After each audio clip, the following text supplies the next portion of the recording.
Alright, old school NBA fans, self-research, NBA facts. Got another video for you. As always, thanks to anybody who watches my videos, subscribes to my channel. I really appreciate it. Want to give a special thanks to, once again, my man, Isle Sabag. Man, everything you've done, all your donations, your contributions, I really appreciate it. Thank you. Also want to thank the Real Siberius. Thank you for your consistent contributions to this channel. It's very much appreciated.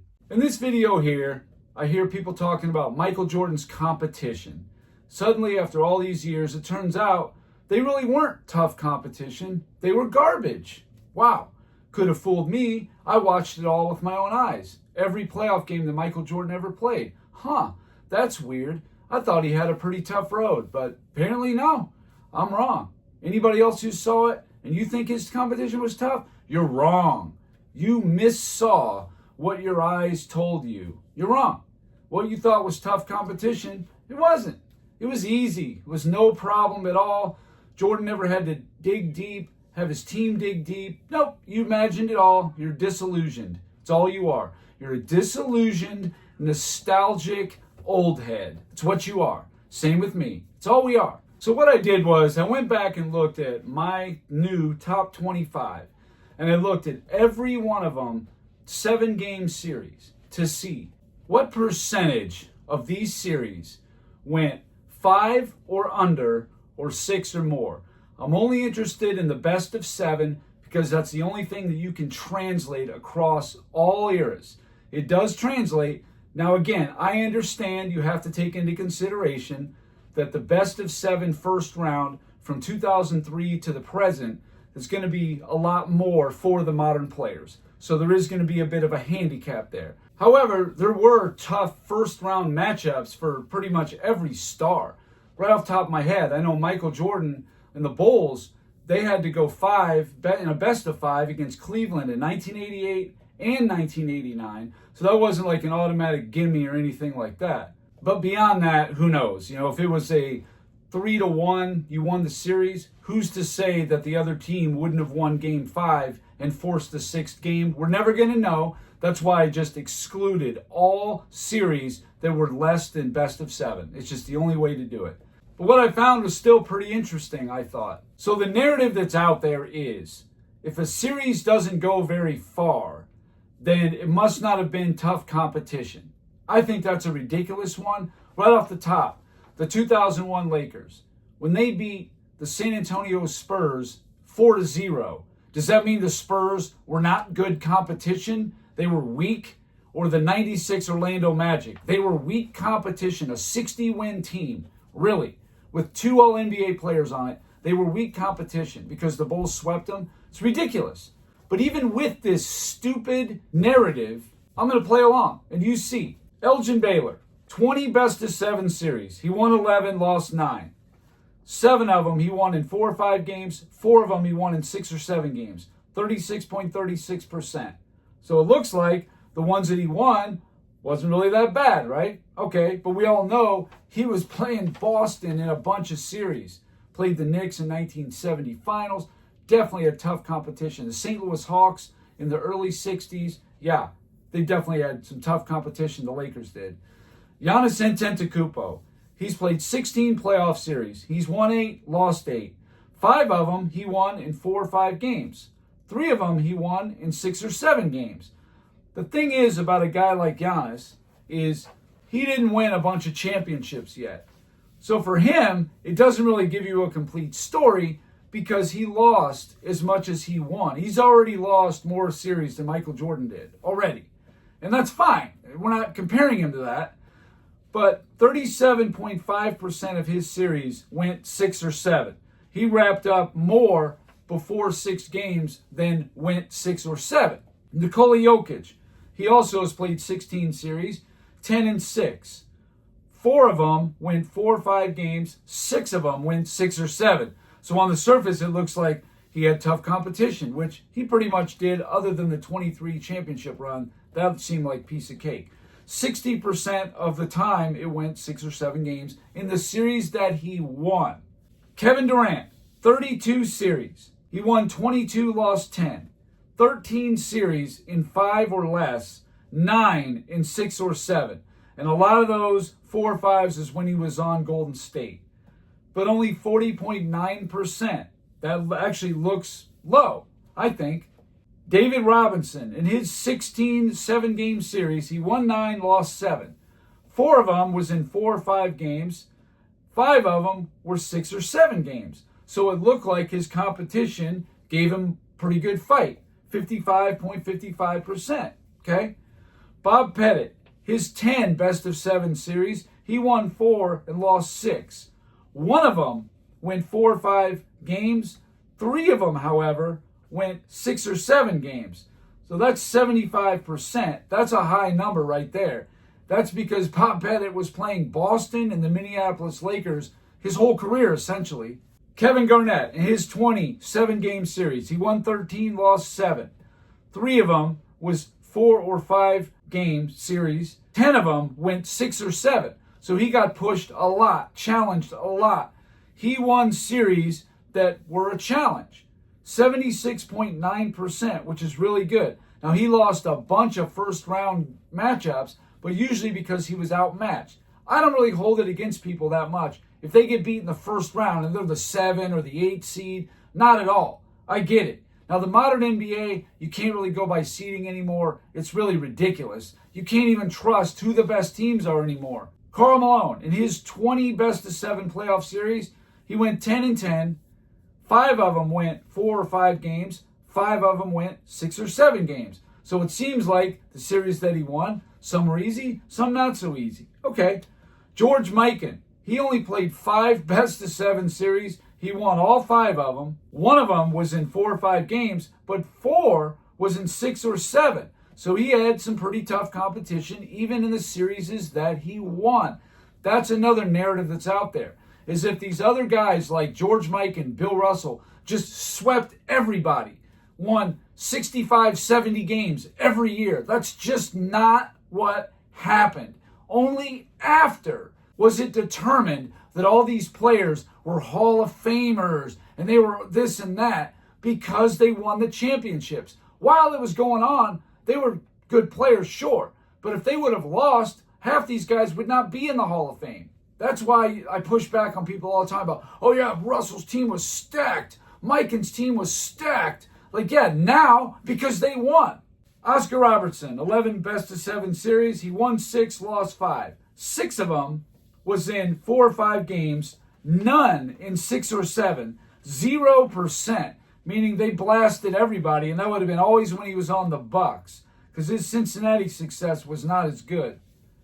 Moses Malone, in his 12 best-of-7, won 7, lost 5. 5 of them was in 5 or less. 2 of them was in 6 or 7. So he's got a pretty low percentage because most of them, they blew people out. That would have been 1983 mostly. Steph Curry, he played 27 playoff series. I didn't count this last one when he got hurt after game 1. 22 wins, 5 losses. 11 in 5 or less, 11 in 6 or more. So kind of a mixed bag there. That's fine. Jerry West, in his 24 best-of-7 series, he won 15, lost 9. 7 of them he won in 5 or less, 8 of them in 6 or more. 54.66% for Jerry West. LeBron James. LeBron James is 55 playoff series. He won 41, lost 14. 24 of them he won in 5 or less, 17 in 6 or more, for a 41.46%, meaning that he had an easier time of it than he had a hard time of it in the ones that he won. To be fair with LeBron, if you throw out the first round altogether, LeBron would be 14 and 14. Exactly 50% of the series that he won beyond the first round was in 5 or less, 14, 6 or more, 14. So 50%. So it's kind of like a middle of the road kind of a situation there. Dr. J, 29 best-of-7 series. He won 18, lost 11. So for Dr. J, that's 38.88%. Shaquille O'Neal, of his 35 best-of-7 series, he won 24, lost 11. Of the 24, 13 were 4 or 5 game wins, 11 were 6 or 7 game wins. So slightly under half, 45.83%. Seems like that he had an easier time of it. Tim Duncan, of his 44 series, 31 he won, 13 he lost. Of the 31, 18 he won in 4 or 5, 13 he won in 6 or 7, 41.93%. Again, seems like he's having an easier time of it. Does that mean the competition was whacked? I don't see it that way. But this is the dumb narrative that's out there. We're comparing all these players, see if anybody stands out. The only person that really stands out so far, Oscar Robertson at 0%, meaning they really didn't have a whole lot of resistance when they were winning their championships. Bob Pettit, Kevin Garnett, and George Mikan had pretty high percentages. They won some tough 6-7 game series, so I give them kudos so far. Hakeem Olajuwon only played 14 best-of-7 series. That's it. Won 9, lost 5. Of the 9, only 3 he won in 4 or 5 games. 6 went 6 or more for a 66.66%. That's tough competition, no doubt about it. Wilt Chamberlain, of his 24 series, he won 14, lost 10. 6 of them were 4 or 5 games. 8 of them were 6 or 7. Like you would have thought, he had tough competition, 57.14%. Again, I took out, he had a couple that were under best of 7. Well, he lost a couple of those. Larry Bird, 24 best of 7 playoff series. He won 16 and lost 8. 7 of them went 5 or less. 9 of them went 6 or more. That means he had tough series in there. That's what it means. Kareem Abdul-Jabbar, in his 40 best of 7 series, he won 30 of them and lost 10. 19 of them were 5 or less. 11 was 6 or more for only 36.66%. So that shows that he did not have a ton of resistance compared to some of these other players. Kobe Bryant, 34 best of 7 series. He won 26 and lost 8. 12 of them went 4 or 5 games. 14 of them went 6 or 7. So again, he's another one who had some tough series. And if you guys have heard me say, Kobe Bryant is 11-1 with a series tied 2-2. That's the best of any player since the merger. Pretty nice. 53.84% for Kobe. So he's over half. That's what you want to see for tough series. Magic Johnson, of his 30 best of 7 playoff series, he was 24-6. But actually not as bad as you would think. 13 of them were 5 games or less. 11 of them 6 or more. 45.83%. I mean, a little bit under half, but not ridiculous. Bill Russell, this one might surprise you. Of his 26 best of 7 playoff series, he won 24 and lost 2. 9 of them were 4 or 5 game series wins. 15 went 6 or 7 games, meaning 60% of the time, Bill Russell's playoff series went at least 6 games, while only 9 went 5 or less, 15, 6 or more. That means Russell had stiff competition regardless of what the naysayers tell you. These were not sweeps, gentlemen sweeps, not near as much as 6 and 7 gamers. And those are tougher to win. That's where the mental fortitude comes in. And why Bill Russell scored so high on my ranking, he was number 1 on mental fortitude. This is why, right here. He gets in those 6 and 7 games, he doesn't lose. Michael Jordan, in his 24 best of 7 series, he won 20 and lost 4. 10 of them were 5 or less. 10 of them were 6 or more. 50%. That's very respectable. It's the same amount as sweeps and gentlemen sweeps. You're getting 6 and 7 game series. All told, of all these players, 10 of them fell under 50%. 12 of them were over 50%, and 3 of them were 50%. So it seems to me 50% is a pretty good gauge. So at worst, you could say Michael Jordan overall, at least in the best of 7 series, that does not count his 2 with Boston in 86 and 87, his 1 with Milwaukee in 85, his 2 with Cleveland in 88 and 89. It does not take those into account at all. The 1 in 95 against Charlotte when they were the 4 seed and Chicago was the 5, not taking account into those at all. Michael Jordan had at least middle of the road competition in best of 7 game series versus the all-time greats. At least middle of the road competition. So I don't want to hear any more about this. He had weak competition. It was at least middle of the road. And just because he had such a good record and a great showing should not be held against him. I got an example for you right here. Was this good competition? The Knicks 77, the Bulls 70. Very impressive play by the Knicks in arresting the surge of the Bulls. Cartwright. Bulls winning. Fourth quarter, the Knicks 79, the Bulls 70. The Bulls have not scored in this fourth quarter. 25. Final seconds, and the Knicks continue the improbable finish to what has become a storybook season, no matter what happens Sunday in Chicago. They sent it to a seventh and final game. That was the 92 Knicks tying up the series 3-3. The Knicks were a 51-win team. Bulls were a 67-win team. They forced a Game 7. That's not tough competition? I just imagined it, right? How about this one? Cavaliers lead 88-80. You had mentioned earlier that Michael Jordan asserting himself a little bit more, trying to get his teammates to contribute and trying to give him that lift. He was averaging 26 shots a game in the first three. Already, with about 3 minutes remaining, he's taken 30 shots this game. Doherty going to the drive. It is only his second field goal. Cleveland by 12. That will do it.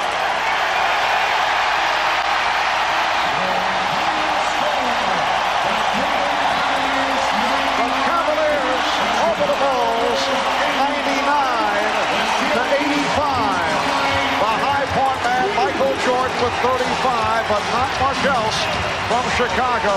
22 for Nance, 21 for Elo. Williams with 18, Doherty with 14 along with 14 rebounds, and Mark Price with 13 points. The very next series in the Eastern Conference Finals against Cleveland. Cleveland just drubbed the Bulls when they beat them by 14. That was to tie the series 2-2. It's anybody's series at that point. Yes, the Bulls won it in 6, but it still was anybody's series. How about this one? Staying on offensive. Cartwright played by Robinson.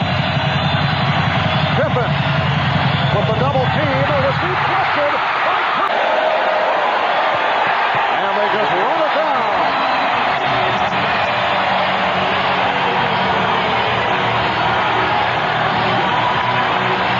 That obviously was the 92 finals. Portland just tied it up. The Bulls took Game 5 and went up 3-2, but in Game 6, Portland had a nice big lead. The Bulls just came back and won and then held on to the lead and won the game and won the series. However, Portland was right there. Same as Phoenix in 93. They were right there. Bulls needing last-second shots, comebacks to win these series. They were not drubbing everybody. It's a fantasy, and it's a lie, and I'm sick of it. And how about this one right here? Here's Jordan. Finding Purdue. Rejected by Ewing. Big moments in the career of Patrick Ewing. We're down to 50 seconds left in the fourth quarter. Starks. Yes! What a move by Starks, who was able to sky to the basket. The Knicks have made it 2 out of 2 against the Chicago Bulls.